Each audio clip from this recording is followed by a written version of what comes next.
বাংলাদেশে বিভেদ, বিদ্বেষ, সন্ত্রাস আর হিংসার রাজনীতির জন্মদাতা বাংলাদেশ আওয়ামী লীগ।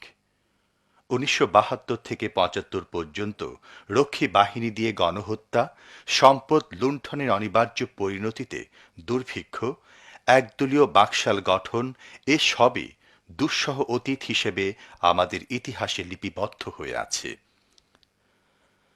দীর্ঘ ২১ বছর ক্ষমতার বাইরে থেকে ১৯৯৬ সালে ক্ষমতায় এসে তারা আবার আসল মূর্তি ধারণ করে।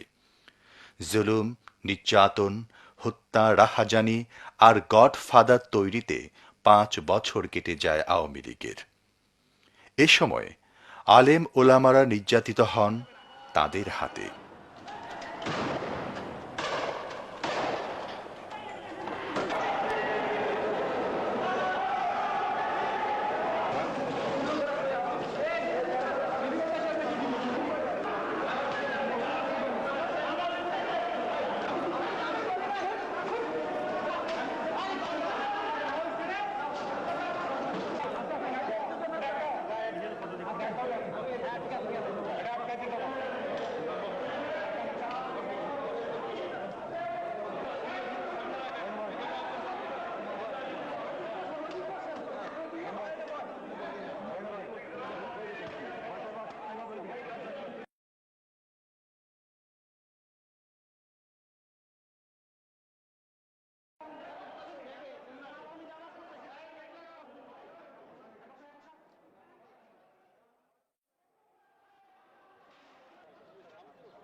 ২০০১ সালে বাংলাদেশের মানুষ ব্যালট বিপ্লব ঘটায়, বিতাড়িত হয় আওয়ামী সরকার। ৪ দলীয় জোটের পক্ষে বিপুল সমর্থন দিয়ে মানুষ অবস্থান নেয় শান্তির পক্ষে। ৪ দলীয় জোট নেত্রী বেগম খালেদা জিয়ার নেতৃত্বে জোট সরকার ক্ষমতা গ্রহণের পরপরই বিশৃঙ্খল দেশটিকে শৃঙ্খলায় ফিরিয়ে আনতে চেষ্টা শুরু করে। কৃষি, শিল্প, ব্যবসা, বাণিজ্য, অর্থনীতি উন্নয়ন, দুস্থ ও অসহায়দের পুনর্বাসন, নকলমুক্ত শিক্ষা, পরিবেশ উন্নয়ন, ভেজাল বিরোধী অভিযান, যোগাযোগ ব্যবস্থার উন্নয়ন সব ক্ষেত্রেই বিগত ৫ বছর জোট সরকার ব্যাপক সফলতা অর্জন করে। সবচেয়ে বড় যে সফলতার জন্যে ৪ দলীয় জোট সরকারের প্রতি মানুষের আস্থা বৃদ্ধি পায় তা হচ্ছে সন্ত্রাসের কালো থাবা থেকে জাতিকে মুক্ত করা। আওয়ামী দুঃশাসনে সমাজের রন্ধ্রে রন্ধ্রে যেখানে সন্ত্রাস বাসা বাঁধে, সেখানে জোট সরকারের নির্বাচনী ওয়াদা সন্ত্রাসমুক্ত বাংলাদেশ প্রতিষ্ঠার অঙ্গীকার পূরণের ফলে এই জোটের প্রতি মানুষের আস্থা বৃদ্ধি পায়। দুঃখজনক হলেও সত্য, বাংলাদেশ আওয়ামী লীগ এত সব ভালো কাজের একটিতেও সমর্থন যোগায়নি, বরং ৪ দলীয় জোটের ক্ষমতা গ্রহণের প্রথম দিন থেকেই অসহযোগিতা করে আসছে। তারা সংসদ বর্জন করেছে, আর যোগদান করলেও করেছে বিশৃঙ্খলা, রেখেছে অশালীন বক্তব্য। প্রয়োজন হলে এক্সপ্রেস করবো। মাপ জবাব চাইতে বড় এখতিয়ার আমার নেই কাউকে। না, আপনি এক্সপ্লেন করতে হবে, আপনাকে এখন ঘোষণা দিতে হবে। এখানে কি বক্তব্য দেবো? আমরা ওয়াক আউট করে যাচ্ছি এর প্রতিবাদে যে আমাদের নেতা কর্মীদের সাথে অসভ্য আচরণ করা হচ্ছে। একজন খুনি মামলার আসামি প্রত্যেকে খুন করে আসছে, সবগুলি দুর্নীতিবাজ। খালেদা জিয়া সাইফুর রহমানের সার্ভে, কিন্তু ইলিয়াস আলীর সার্ভে না, কারণ তার গুন্ডাপান্ডা দরকার। তাদের এই বিশৃঙ্খলা ও উত্তেজনাকর দৃশ্য দেখে আওয়ামী লীগের হাতে সংসদের সাবেক স্পিকার শাহেদ আলীর হত্যাকাণ্ডের কথাই মনে পড়ে। রমনা বটমূলে উদীচী সম্মেলনে বোমা হামলার কোনো সুষ্ঠু তদন্ত না করে জামাত বিএনপিকে জড়ানোর অপচেষ্টা চালায়, অথচ জেএমবির মারাত্মক সন্ত্রাসের মূলোৎপাটন করে জোট সরকার দেশ বিদেশে সুনাম কুড়ায়। ঢালাওভাবে দোষারোপের রাজনীতি না করে মূল হোতা শায়েক আব্দুর রহমান বাংলা ভাইকে গ্রেফতারে সক্ষম হয়।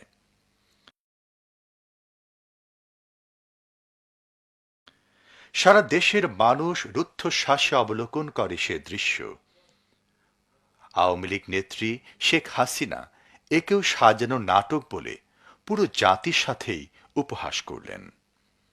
অবশ্য সব শেষে সবার জানা হয়ে যায় জেএমবির শীর্ষ নেতা শায়েখ আব্দুর রহমান হচ্ছেন আওয়ামী যুবলীগের সাধারণ সম্পাদক সাবেক এমপি মির্জা আজমের আপন ভগ্নিপতি। বেগম খালেদা জিয়ার নেতৃত্বে 4 দলীয় জোট সরকারের বিগত 5 বছরে একটি বারের জন্য আওয়ামী লীগ জোট সরকারকে সহযোগিতা করেনি। হরতাল না করার শপথ ভঙ্গ করে শুরুতেই করেছে হরতাল, অবরোধ, ভাঙচুর, সম্পদ নষ্ট, আগুন দিয়ে জাতীয় সম্পদের ক্ষতি ইত্যাকার অনেক কিছু। বারবার সরকার পতনের আলটিমেটাম দিয়েছে। ট্রাম্প কার্ড আর ওভার ট্রাম্প কার্ডের কথা শুনতে হয়েছে জনতাকে। আপনি যদি ট্রাম্প কার্ড দেখান, বাংলার মানুষের শক্তি নিয়ে আমরা ওভার ট্রাম্প করে আপনাকে ক্ষমতার থেকে বিতাড়িত করব। শেখ হাসিনা নেতৃত্বের আওয়ামী লীগ তথা 14 দল আর বেগম খালেদা জিয়ার নেতৃত্বের 4 দলের রাজনীতির একটা মৌলিক পার্থক্য আছে। একজনের ভাষা আক্রমণাত্মক, যার ভিতর বারুদের গন্ধ পাওয়া যায়। অন্যজনের ভাষা মার্জিত, যা শান্তির পক্ষে কাজ করে।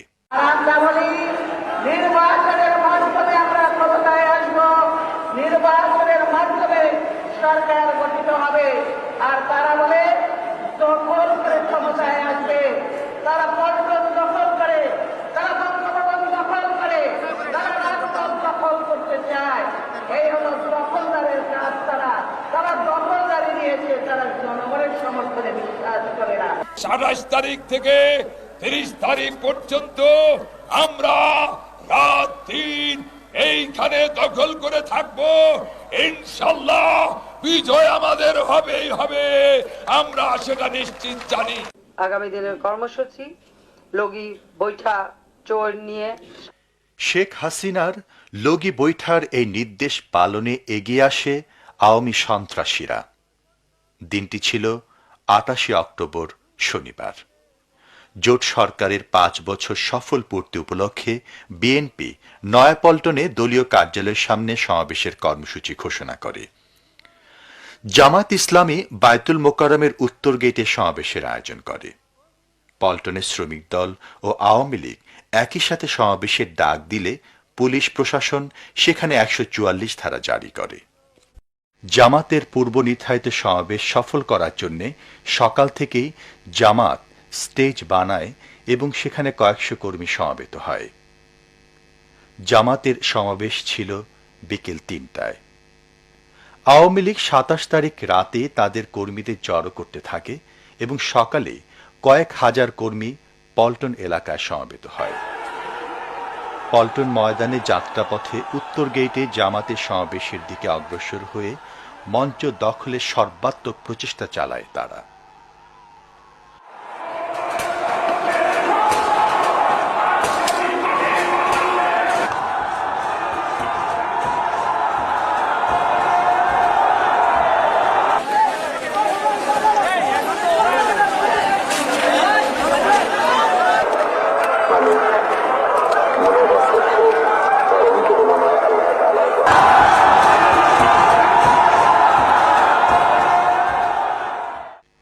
কোন কোন পত্রিকা ও টিভি চ্যানেল প্রচার করে আওয়ামী লীগ পল্টনের সমাবেশে মিছিল নিয়ে যাওয়ার সময় জামাত ইসলামী ও ইসলামী ছাত্র শিবিরের কর্মীরা তাদের উপর ঝাঁপিয়ে পড়ে ও সংঘর্ষ বাধায়।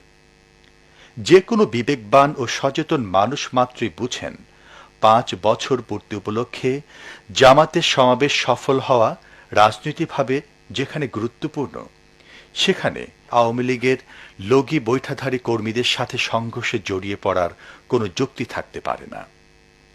প্রকৃত সত্য হচ্ছে কয়েক হাজার আওয়ামী লীগের কর্মী পল্টন মোড় থেকে জামাতের সমাবেশের জন্য নির্মিত মঞ্চ দখলের জন্য এগিয়ে যায়।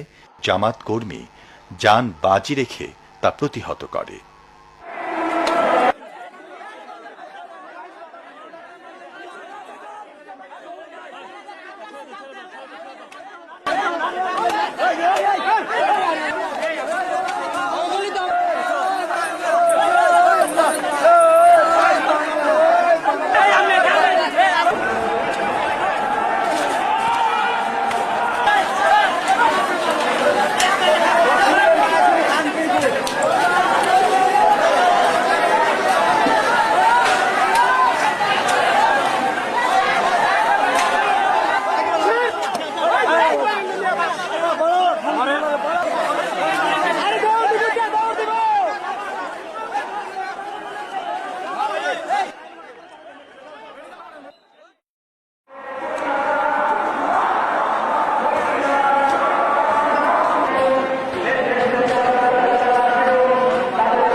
কতগুলো পত্রিকা ও টিভি রিপোর্টে উল্লেখ করা হয় জামাতের সমাবেশ থেকে গুলি করা হয়েছে।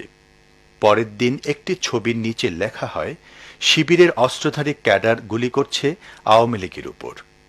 কিন্তু খেয়াল করুন, এই ছবির স্থান কোথায় তা লেখা হয়নি। এমনকি ব্যাকগ্রাউন্ড উপর নিচ দিয়ে ইচ্ছাকৃতভাবে কেটে দেয়া হয়েছে যাতে বোঝা না যায় ঘটনাটি কোথায় ঘটেছে। আরও লক্ষ্য করুন, ছবিটি উল্টাভাবে ছাপা হচ্ছে। পিস্তলধারীর পিছনে ফুটপাতের উপর এই লেখাটি হচ্ছে 22 এপ্রিল, যা এখানে উল্টাভাবে দেখা যাচ্ছে। কত নির্লজ্জ ও পক্ষপাত দুষ্টভাবে ডেইলি স্টার এই কাজটি করেছে, যা সাংবাদিকতার ন্যূনতম নীতিমালার সম্পূর্ণ পরিপন্থী। প্রকৃতপক্ষে 14 দলের মিছিল থেকেই সেদিন গুলি করা হয় এবং সে স্থানটি হচ্ছে পুরানা পল্টন মোড়, যেখানে আওয়ামী লীগের কর্মীরা প্রায় সারা দিনই অবস্থান করেছে।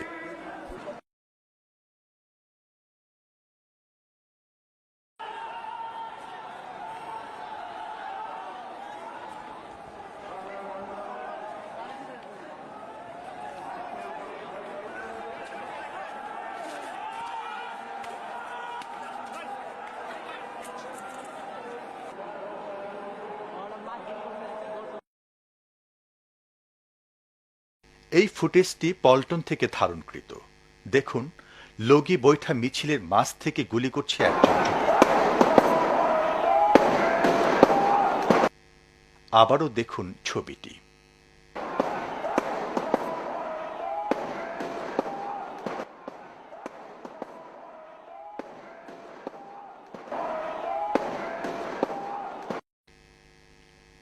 পুনরায় দেখুন।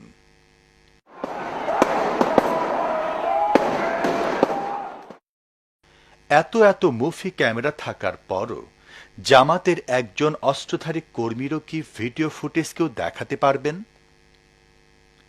জামাত যদি এতই বোমা ও গুলি চালিয়ে থাকে, তাহলে কোথায় সেই বোমা আর গুলির আঘাতে আহত কর্মীদের দৃশ্য? অবশ্য মিথ্যাচারে সিদ্ধহস্ত আওয়ামী লীগ জামাতের এক কর্মী হাবিবুর রহমানকে তাদের কর্মী বলে চালায়। শুধু তাই নয়, একজনকে তার পিতা বানিয়ে মিডিয়াতে সাক্ষাৎকার দেওয়ার ব্যবস্থাও করে। পল্টনের সংঘর্ষে মারা যাওয়া দুজনের মধ্যে একজন মোহাম্মদ মনির হোসেনের পরিচয় পাওয়া গেছে। প্রত্যক্ষদর্শী এবং নিহত মনিরের বাবার দাবি, বিএনপি এবং জামায়াতের ক্যাডারদের গুলিতেই মারা গেছে তার ছেলে। গুলি করছে ওই বিএনপির ক্যাডাররা আর ওই জামাতের ক্যাডাররা। সেই গুলি করা, ওই গুলি ওর গায়ে লাগবে, মাথায় লাগার পরে ছেলেকে মেডিকেল নিয়েছি, মেডিকেলে মারা গেছে। খেয়াল করুন, এই লোকটির বডি ল্যাঙ্গুয়েজ কি প্রমাণ করে তার ছেলে কিছুক্ষণ আগে মারা গেছে? 2 দিন পর আমার দেশ পত্রিকায় বেরিয়ে আসে আসল চিত্র। রাজধানী পল্টনে বেদম পিটুনিতে নিহত মনির হোসেনের পরিচয় পাওয়া গেছে। তার নাম হাবিবুর রহমান, বয়স 40 বছর। আওয়ামী লীগ নেতারা তাকে তাদের কর্মী বলে দাবি করলেও তিনি আওয়ামী লীগের কেউ নন। নিহত হাবিবুর রহমানের ছেলে রুবেল জানিয়েছে তার বাবা জামাত কর্মী ছিলেন। গতকাল নিহতের স্ত্রী আসিয়া বেগম ঢাকা মেডিকেল কলেজ মর্গে গিয়ে স্বামীর লাশ শনাক্ত করেন। হাসপাতালে মৃত্যুর পরপরই নিহতের নাম মনির হোসেন বলে পিতা পরিচয় দানকারী নুরু মিয়া কেন এই বিভ্রান্তি ছড়িয়েছে তার কাছে জানতে চাইলে সে এর কোনো সদুত্তর দিতে পারেনি। এদিকে স্বামীকে হারিয়ে আসিয়া বেগম এখন পাগল প্রায়। হাজারীবাগ রিকশা শ্রমিক লীগের সভাপতি নুরু মিয়া নিহত হাবিবুর রহমানের লাশকে নিজের সন্তান মনির হোসেন বলে পরিচয় দেয়।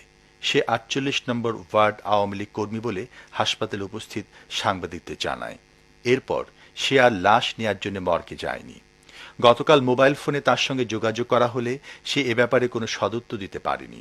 শুধু জানিয়েছে, আমাকে যা করতে বলা হয়েছিল আমি তা করেছি।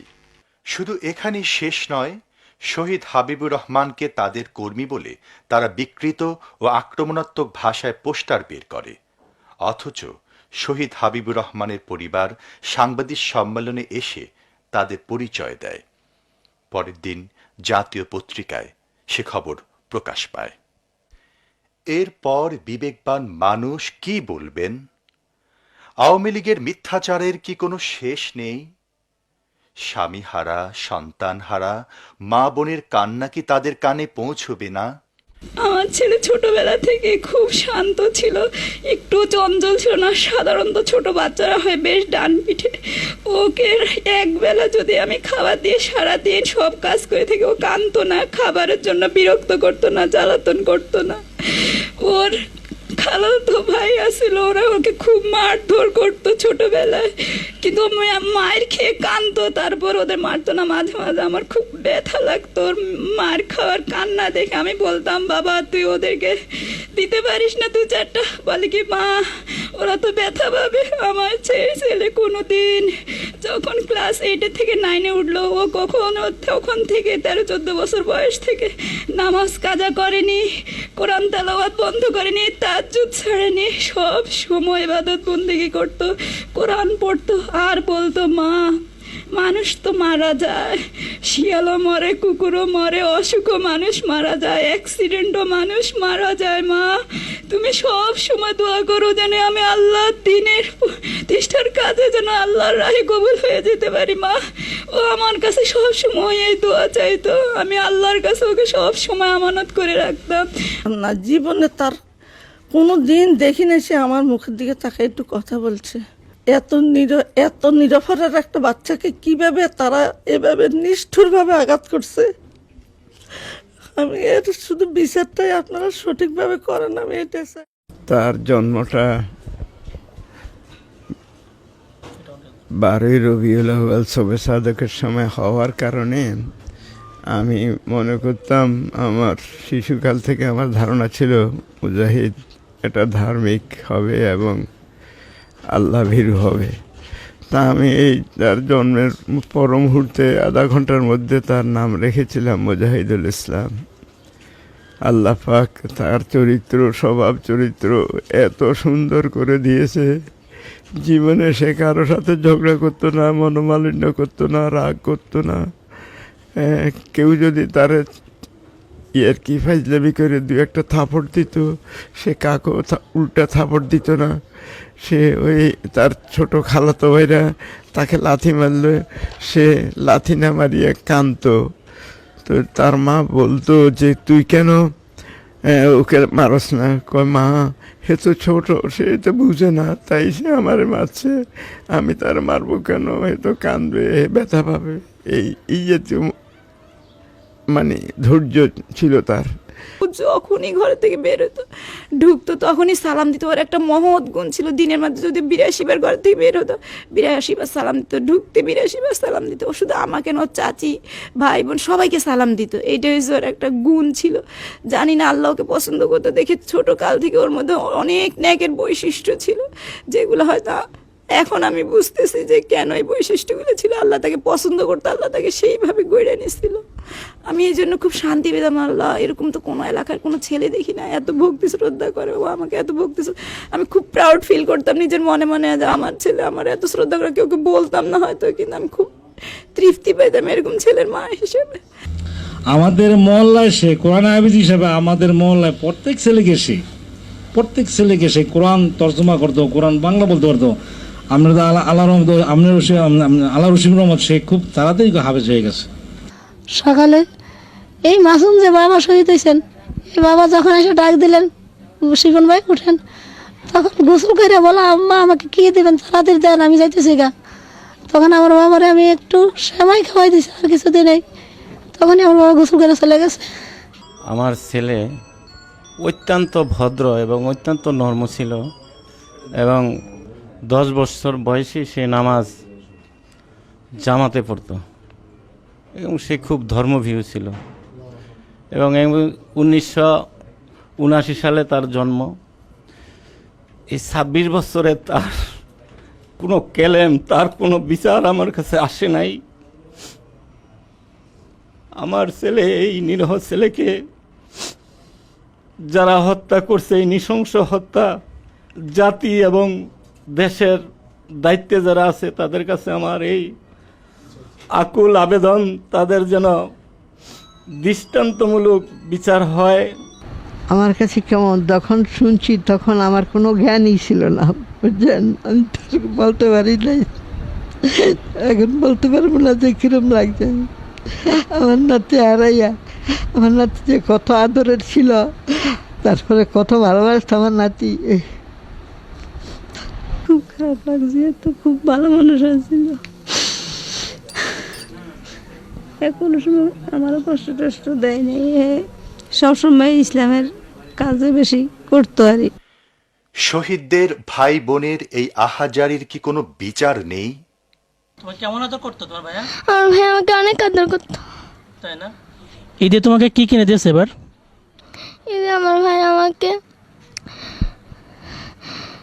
জামা কিনে দিছে, আমার কসমেটিক কিনে দিছে। আমার ভাইয়া খুব ভালো ছিল। সবসময় আমার আব্বা মারা যাওয়ার পর ভাইয়া কাজটা শেষ হলে তারপর আয়সা, আমি পড়তে থাকতাম, তখন আয়সা আমার সাথে গলায় জড়ায় তারপর এখানে শুয়ে শুয়ে পড়তো, নাহলে গান গাইতো। তোমার ভাই খুব গান গাইতো তাই না? তোমাদের খুব আদর করতো? জি। তোমার ভাই যে নেই, তুমি কেমন বোধ করছো এখন?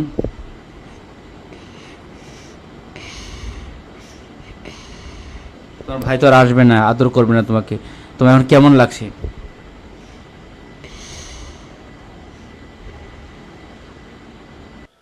পাড়া প্রতিবেশী সবাই সাক্ষী দিয়েছেন তারা ভালো মানুষ ছিলেন। ও তো আমাদের এই এলাকার একটা গর্ব ছিল এবং খুব ভালো ছেলে। আমাদের হাজী শামসুদ্দিন স্কুলের একজন মাস্টারও ছিল, আমার এই ছেলের আপনার শিক্ষক ছিল। ও তো ওই দিন মানে ঘটনা শুনে মানে 2 দিন ধরে শুধু কাঁদছি, এরকম অবস্থা। খুবই ভালো লোক ছিল, এলাকায় সবার কাছে ভালো ছিল, খুব প্রিয় ছিল সবার কাছে। আমাকে খুব মহব্বত করে।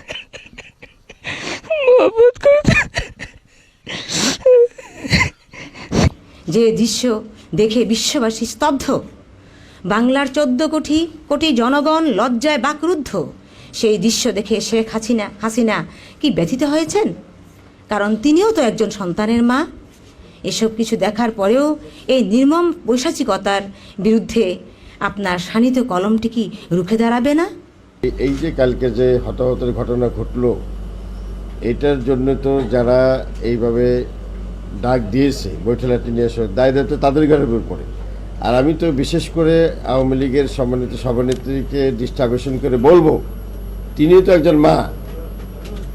তিনি গতকাল উস্কানি দিয়ে যেভাবে অসংখ্য বেশ কয়েকজন মায়ের কোল খালি করলেন এবং অসংখ্য ঘরে কান্নার রোল উঠালেন, উনি ওনার মায়ের মন নিয়ে যিনি জিনিসটা বিবেচনা করে দেখেন, নয়তো একদিন মানবতার কাছে ওনার কাছে নিজেই প্রশ্নের সম্মুখীন হবেন। মজলুমের ফরিয়াদ আল্লাহর আরশ পর্যন্ত পৌঁছে। আমরা কিছু করতে পারি আর না পারি, মজলুমের ফরিয়াদ আল্লাহ শুনবেন। আমাকে কে শিখিয়ে দিবে?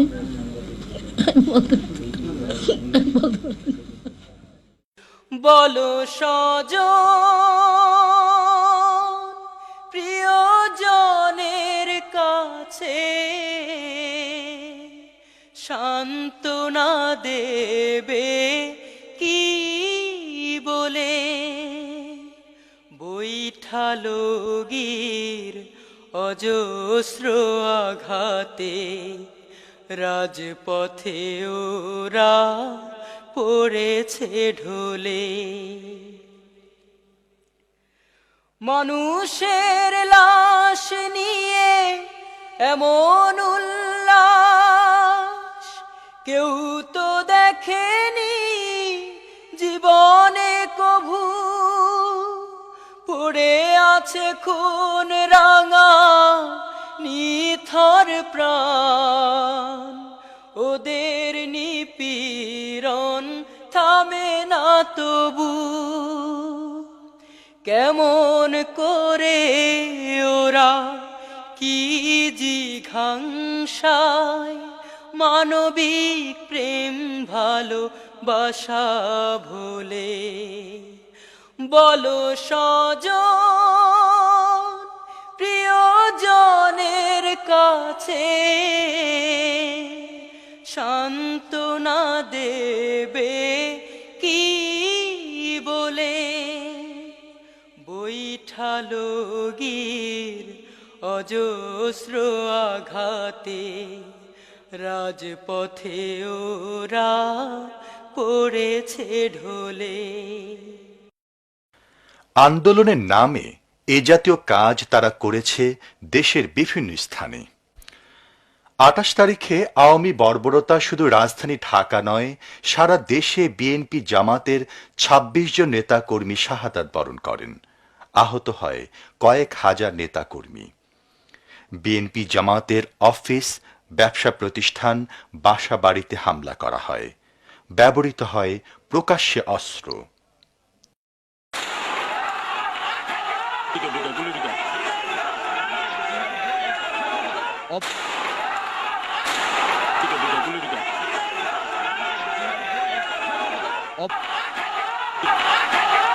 সরকারি সম্পত্তি নষ্ট করা হচ্ছে।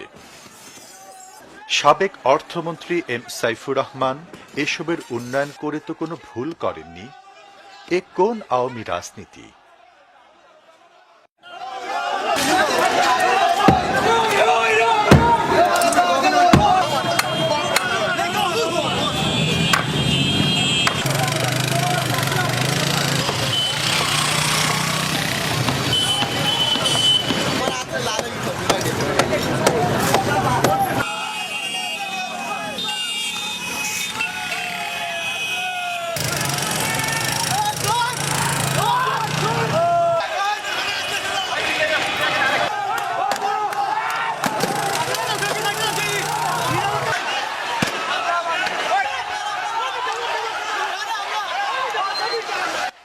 সিলেট মহানগরী ইসলামী ছাত্র শিবিরের সভাপতি, কেন্দ্রীয় কার্যকরী পরিষদ সদস্য, ছাত্রনেতা নুরুল ইসলামকে চীনেও বিচ্ছিন্নভাবে পেয়ে নির্মমভাবে পিটিয়ে গুরুতর আহত করে। রাজনৈতিক প্রতিপক্ষের নেতৃস্থানীয় ব্যক্তিদের উপর হামলা বাংলাদেশের রাজনীতিতে কেবল আওয়ামী লীগই করে থাকে।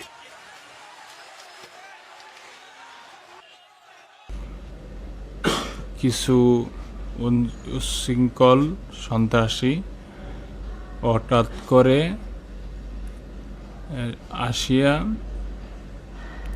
মাইক ভাঙছে। এরপরে আমাদের কিছু ভাই আমাদের স্ট্যান্ডে আমার কিছু ভাই আমরা দাঁড়িয়ে ছিলাম। এরপরে তাদের আজ ছাত্রনেতা নুরুল ইসলাম ভালোভাবে কথা বলতে পারেন না।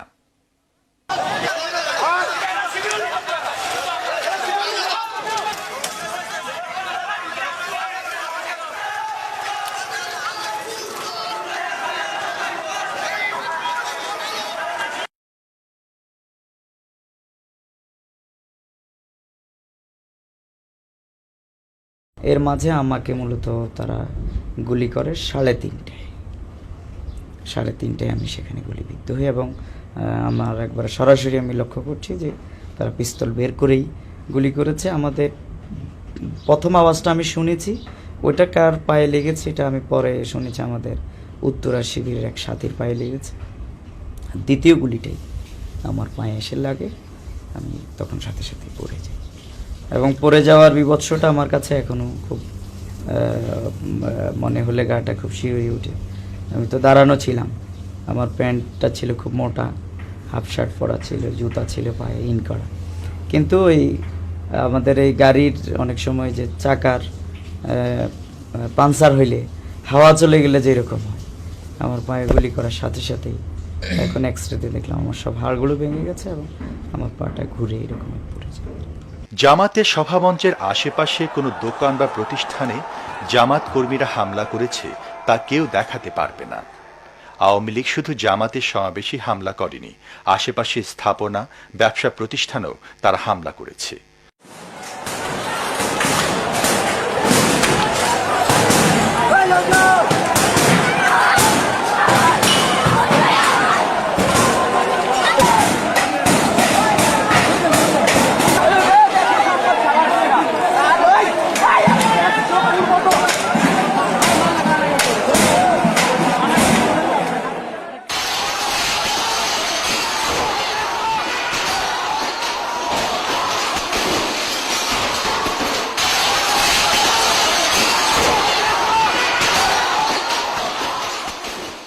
ছোট ছোট হকার আর অল্প রুজির মানুষগুলোর টংগুলো রেহাই পায়নি আওয়ামী লীগের বিভৎসতার আগুন থেকে। এত বড় নৃশংসতা, হামলা আর প্রাণহানির পরও জামাতের পরিচ্ছন্ন গুছালা সমাবেশ প্রমাণ করে জামাত শান্তির পক্ষে। নেতৃবৃন্দের বক্তৃতাও ছিল না কোনো উস্কানিমূলক কথাবার্তা।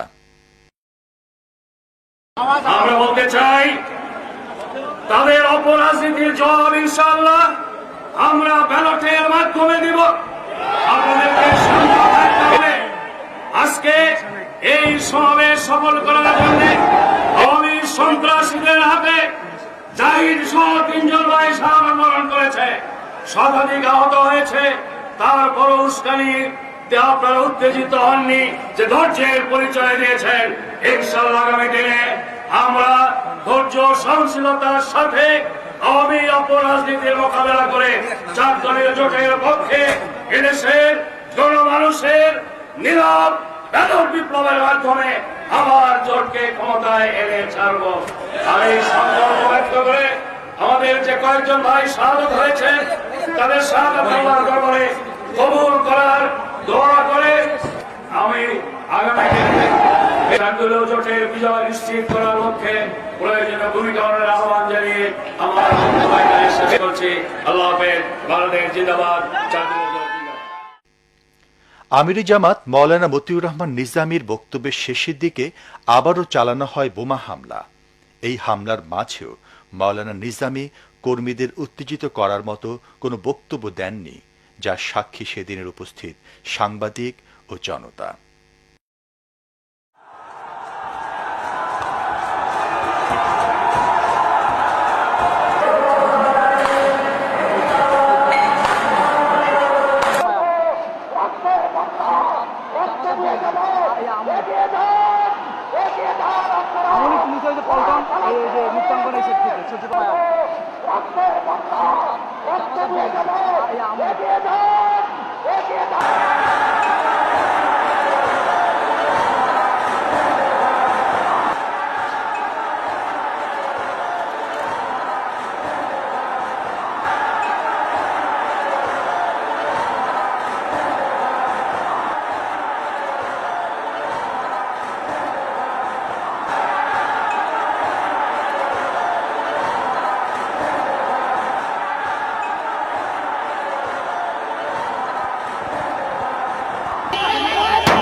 গাড়িতে অসহায় নারী ও শিশুকে দেখেও আওয়ামী লীগের লগি বৈঠাধারীরা নির্মমতা বিন্দুমাত্র বন্ধ করেনি।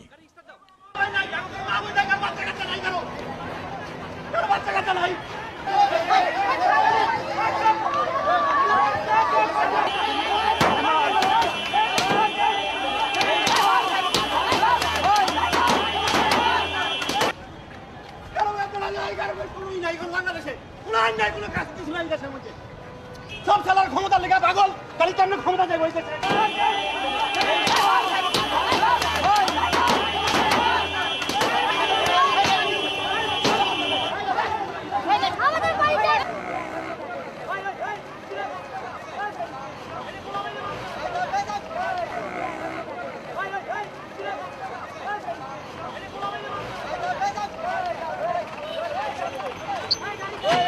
গাড়ি পুরানোর জন্য তারা প্রস্তুতি নিতেছে, কিন্তু সামনে পুলিশ আছে, তারা কোনো কিছু করতেছে না। পানি ব্যাগ লয়ে গেছে, মোবাইল লয়ে গেছে, হ্যাঁ ধরতে গেছে।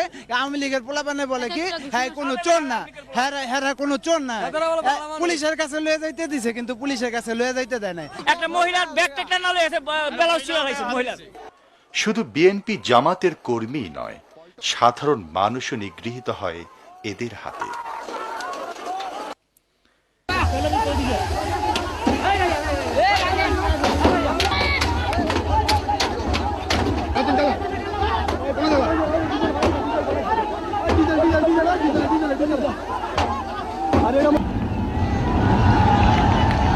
সিএনজি ট্যাক্সি ক্যাব গাড়িতে আগুন জ্বালিয়েও এরা তৃপ্ত হয়নি। সাধারণ খেটে খাওয়া দরিদ্র সিএনজি ট্যাক্সি চালকের গায়ে আগুন দিয়ে দেয় তারা। আমার শরীরে এরকম জানলা দিয়া ছিড়াইয়া কাড়ি মরি আছে। আমি কইলো বাবা আমার সরলে দিস না, তুই গাড়ি দে, আমি নামি নাই। মানে না গাড়ি বাইরেছে কে, আজকে কি হরতাল, গাড়ি নিয়ে বেরিয়েছি।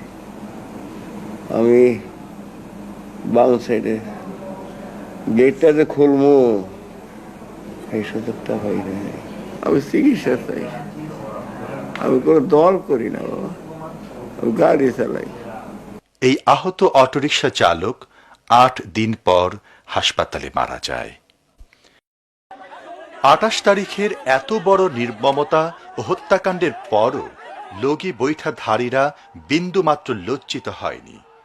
একই কায়দায় পরের দিনও তাদের সমাবেশে 2 জন যুবককে পিটিয়ে রক্তাক্ত করে দেয়।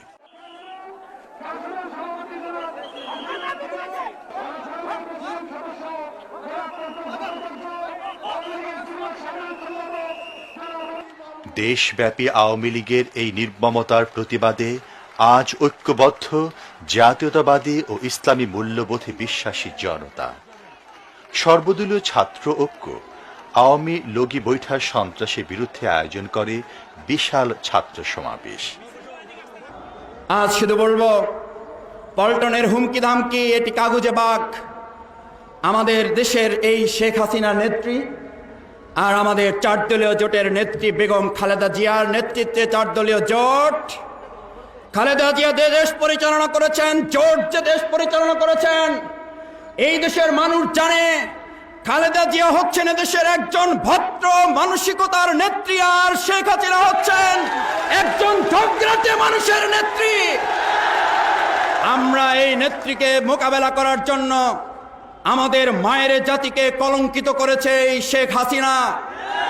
এই মায়ের জাতিকে কলঙ্কিত করার নেত্রীকে বিরুদ্ধে অবরোধ কর্মসূচি ঘোষণা করলে আজকের ছাত্র সমাবেশের কাছে জানতে চাই, 11 তারিখের পর থেকে আমরা ছাত্র সমাজ এই অবরোধ কর্মসূচি বাস্তবায়ন করার জন্য শহীদ মুজাহিদুল ইসলাম শিপনের রক্তের শপথ দিয়ে রাজপথে আওয়ামী লীগ 14 দলকে মোকাবেলা করতে কি আপনারা প্রস্তুত?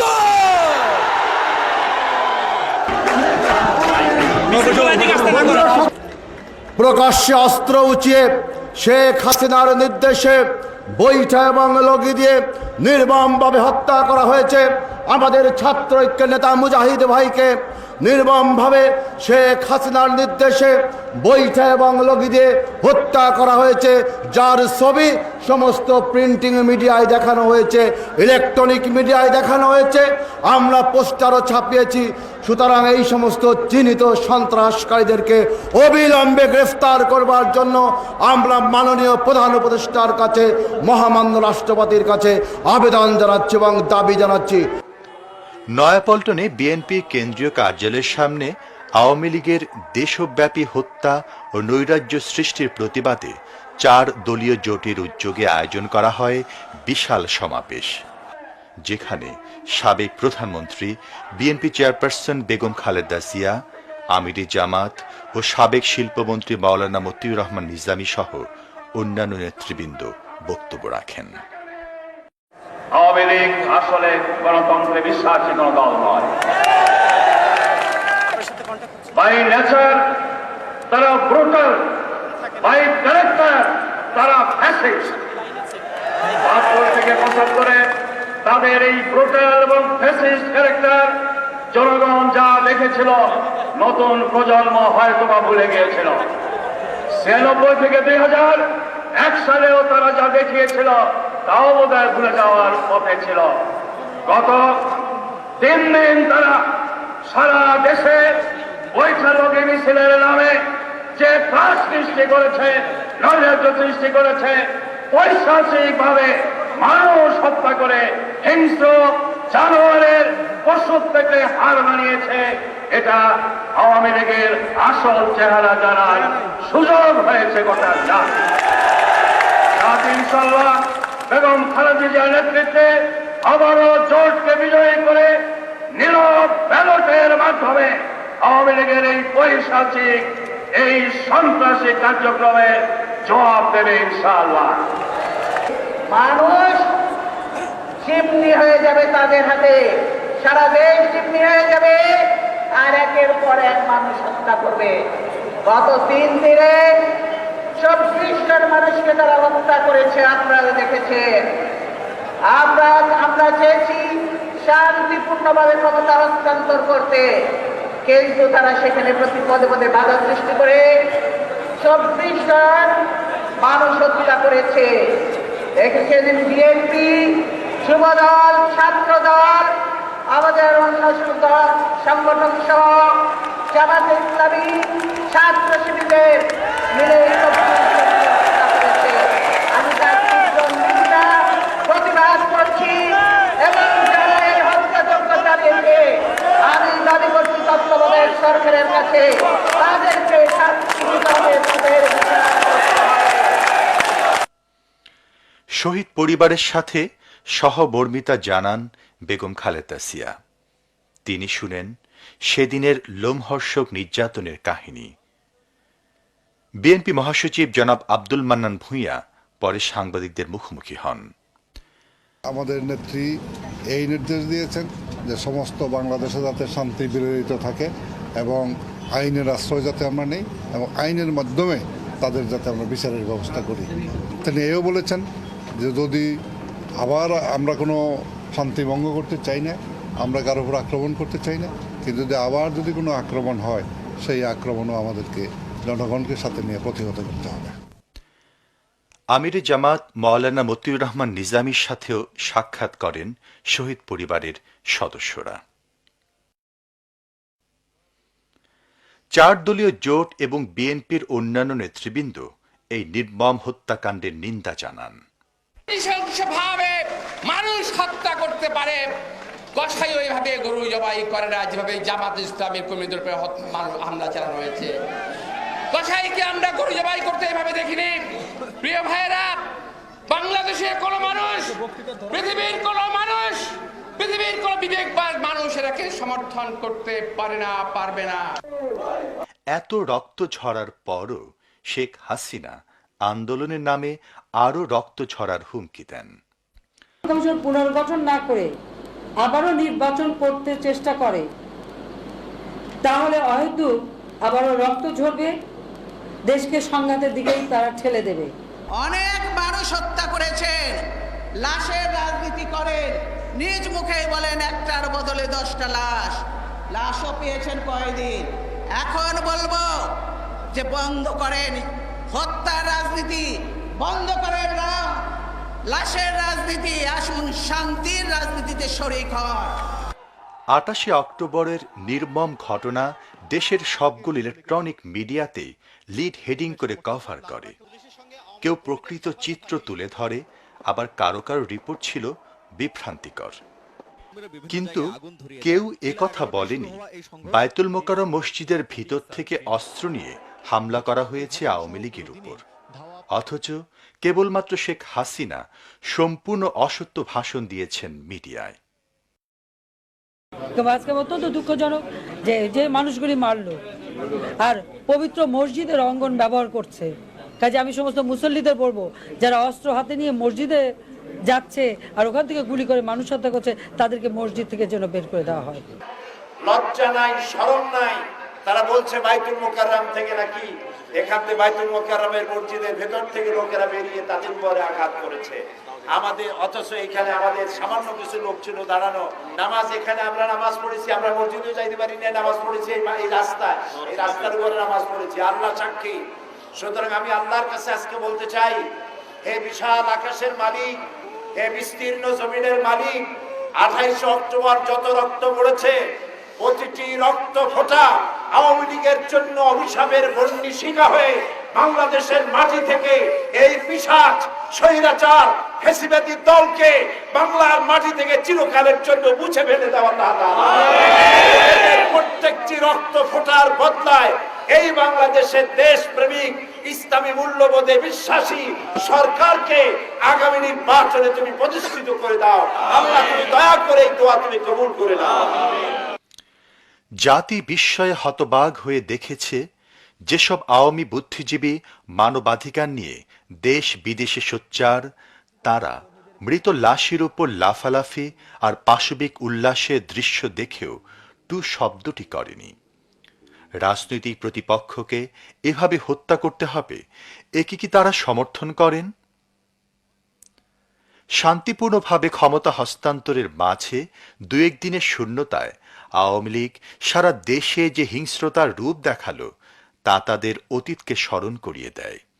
এ কি ভোলা যায়? এমনকি নির্দলীয় তত্ত্বাবধায়ক সরকারের সময় অবরোধের নামে জ্বালাও পোড়াও ভাঙচুর আর ট্রেনের লাইন উপড়ে ফেলার পরও কি জনগণ তাদের সমর্থন করবে? এই যে ছবিটা দেখছেন, এটা সেই মুজাহিদ ভাই ছবি, যে মুজাহিদ ভাইকে তারা নৃশংসভাবে হত্যা করেছে। এমনকি মরে যাওয়ার পরও তার লাশের উপরে উঠে তারা নাচানাচি করেছে, বিজয় উল্লাস করেছে। এটা হচ্ছে আওয়ামী লীগের সেই গণতন্ত্র। এসে মুজাহিদ ভাই, যিনি স্ট্যামফোর্ড ইউনিভার্সিটির 3য় বর্ষের ছাত্র, বিবের তরুণ একটা মেধাকে সেদিন ঝরে যেতে হয়েছে। আমাদের রক্তে সেদিন রাজপথ রঞ্জিত হয়েছে। এটাই হচ্ছে আওয়ামী লীগের গণতন্ত্র। তো বিশ্ববাসী দেখেছে কীভাবে আওয়ামী লীগ তার সন্ত্রাসী কর্মকাণ্ড আবারও পরিচালনা করলো। এদেরকে ভোট, মানুষ যদি ভালো হয়ে থাকে এদেরকে তো ভোট দেবে না, এটা আমার বলা লাগবে না, এটা মানুষের বিবেক আছে। যা সামনে দেখছে মানুষ, এতে তো কেউ আওয়ামী লীগকে ভোট দিতে পারে না। আওয়ামী লীগের সশস্ত্র সন্ত্রাস আর নির্মমতার বিরুদ্ধে এদেশে নিরস্ত্র জনতা অবশ্যই জবাব দেবে। 2001 সালের মতো আগামী নির্বাচনেও দেশের জনগণ 4 দলীয় জোটের পক্ষে বিপুল সমর্থন দিয়ে অবস্থান নেবে শান্তির পক্ষে, সমৃদ্ধির পক্ষে, স্বাধীনতা ও সার্বভৌমত্বের পক্ষে। রক্তে রঞ্জিত ক্ষত বিক্ষত প্রিয়জনের মুখ আজ যায় না চেনা। জীবন প্রদীপ ওই নিভিয়ে দিল গণধিকৃত বর্বর হায়না। রক্তে রঞ্জিত ক্ষত বিক্ষত প্রিয়জনের মুখ আজ যায় না চেনা। জীবন প্রদীপ ওই নিভিয়ে দিল গণধিকৃত বর্বর হায়না।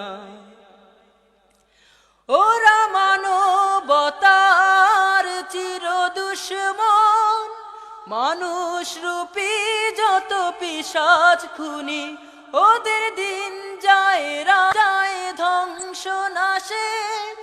প্রলয় বিভৎসতার প্রহর গুনি, ওরা শত্রু সবুজেই পতাকার।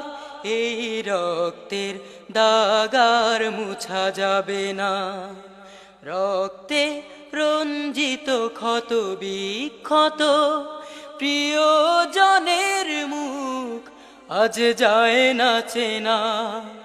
জীবন প্রদীপ ওই নিভিয়ে দিল গণধিকৃত বর্বর হায়না।